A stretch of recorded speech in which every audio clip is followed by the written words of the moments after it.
ഉൽപാദകന് വില കിട്ടാതിരിക്കുകയും ഉൽപ്പന്നങ്ങൾക്ക് വില വർദ്ധിക്കുകയും ചെയ്യുന്നതിന് പിന്നിൽ സർക്കാരുകളുടെ പിടിപ്പുകേടാണെന്ന് രാഹുൽ മാങ്കൂട്ടത്തിൽ MLA. ഭക്ഷ്യമേഖലയിൽ പ്രവർത്തിക്കുന്ന ഇടനിലക്കാരുടെ ഇംഗിതങ്ങൾക്ക് വഴങ്ങുന്നവരായി കേന്ദ്ര സർക്കാർ മാറിയെന്നും രാഹുൽ കുറ്റപ്പെടുത്തി.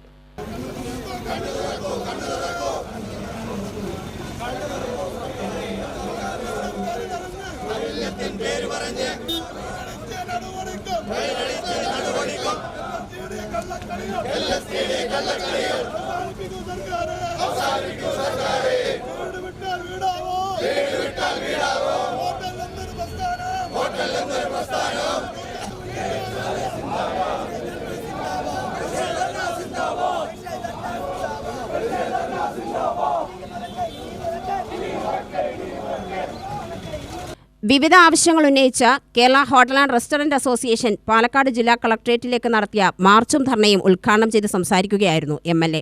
ഹോട്ടൽ മേഖലയെക്കുറിച്ച് അറിയാത്ത ഉദ്യോഗസ്ഥരാണ് അപ്രായോഗികവും അശാസ്ത്രീയവുമായ നിയമങ്ങൾ അവരിൽ അടിച്ചേൽപ്പിക്കുന്നത്. പ്രതിസന്ധികളും പ്രയാസങ്ങളും കുറച്ച് വ്യവസായത്തെ എങ്ങനെ നിലനിർത്താമെന്ന് ചിന്തിക്കുമ്പോൾ ചില ഉദ്യോഗസ്ഥർ എങ്ങനെ പൂട്ടിക്കാമെന്നതിലാണ് ഗവേഷണം നടത്തുന്നത്. ഉൽപാദകർക്ക് വില കിട്ടുകയും ഉൽപ്പന്നങ്ങൾക്ക് ന്യായവില നൽകി വാങ്ങിക്കാനും കഴിയണമെങ്കിൽ വിപണിയിൽ സർക്കാരിന്റെ ശക്തമായ ഇടപെടൽ ആവശ്യമാണ്. ഹോട്ടലുകളിലെ മലിനജലം സംസ്കരിച്ച് പുനരുപയോഗിക്കാൻ കഴിയുന്ന സംവിധാനമാണ് ആവശ്യം. എന്നാൽ പിഴ ഈടാക്കാനായി നിയമനിർമ്മാണം നടത്തുന്നത് അംഗീകരിക്കാനാവില്ലെന്നും രാഹുൽ പറഞ്ഞു.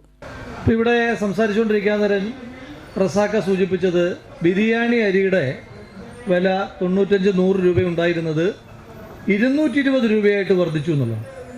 അപ്പോൾ ഞാൻ ചോദിച്ചു ശരിക്കും വർദ്ധിച്ചു. ആ തലത്തിൽ ഒരു വർധനവ് സാധാരണഗതിയിൽ ഏറ്റവും അവശ്യ സാധനങ്ങൾക്ക് ഉണ്ടാകാറില്ല.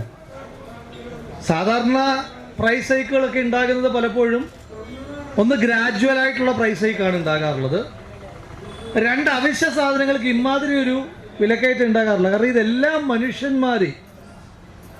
സർവത്ര മനുഷ്യന്മാരെയും ബാധിക്കുന്ന ഒരു വിഷയമായി മാറുകയാണ്. അപ്പോൾ ഇങ്ങനെ വർദ്ധിക്കുമ്പോഴാണ് നിങ്ങൾ മനസ്സിലാക്കേണ്ടത് നമ്മുടെ ഈ പന്തൽ കഴിഞ്ഞ അടുത്ത പന്തൽ എന്താണെന്ന് അറിയാമോ? കർഷകരുടെ സമരമാണ്. കർഷകരെന്തിനായിരിക്കും സമരം ചെയ്യുന്നത്? കർഷകർ സമരം ചെയ്യുന്നത് അവരുടെ വിളവുകൾക്ക് ആവശ്യമായിട്ടുള്ള വില ലഭിക്കുന്നില്ല. ആ ലഭിക്കുന്ന തുച്ഛമായ വില പോലും സമയബന്ധിതമായി കിട്ടുന്നില്ല എന്നതുമായി ബന്ധപ്പെട്ട് അപ്പുറത്ത് കർഷകർ സമരം ചെയ്യേണ്ടി വരികയാണ്.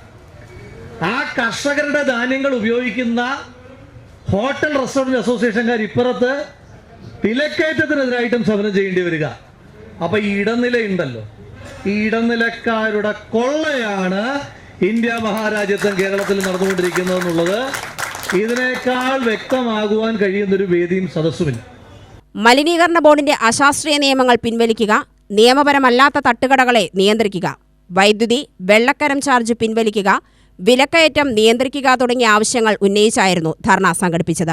ജില്ലാ പ്രസിഡന്റ് സന്തോഷ് അധ്യക്ഷത വഹിച്ചു. Secretary Faisal Rahman, treasurer Subair, Muhammad Rafi, Firoz Babu, Chinmayanandan, Gopinath, KA Shafeer, Sadasivan എന്നിവർ സംസാരിച്ചു.